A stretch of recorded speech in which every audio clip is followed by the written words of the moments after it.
வெளிநாட்டுக்காரர்கள் மத்தியில் அவருக்கு அவ்வளோ பேர் இருந்தது. ஓ!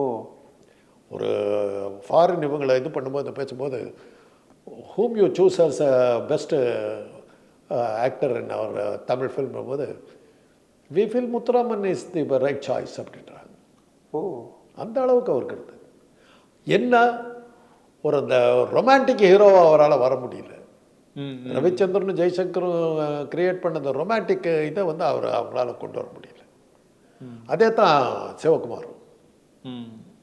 சிவகுமாருக்கு அவ்வளோ நல்ல பர்சனாலிட்டி இருந்தால் ஒரு ரொமான்டிக் ஹீரோவாக வர முடியல. ஒரு துடிப்பு இல்லை அவங்கக்கிட்ட. இப்போ ரவிச்சந்திரனை பார்த்த உடனே அந்த டான்ஸ், அந்த ஃபைட்டு கீட்டெல்லாம் வரும்போது அந்த இளமையினுடைய துடிப்பை அவர் காட்டிடுவார். அதை ஏறத்தாழ அதுக்கு ஈக்குவலாக வந்து ஒரு ஜெய்சங்கர். அதில் தான் அவங்க நின்னாங்க. அந்த இளமை துடிப்பை காட்டினாங்க. அந்த துடிப்பே உங்ககிட்ட இல்லை. அதுதான் அவங்க எடுபடாமல் போனதுங்கிறதுனால இது சிவகுமார் சார்கிட்டே நான் சொன்னேன், வந்திருக்க வேண்டியவர் வராமல் போயிட்டீங்களே.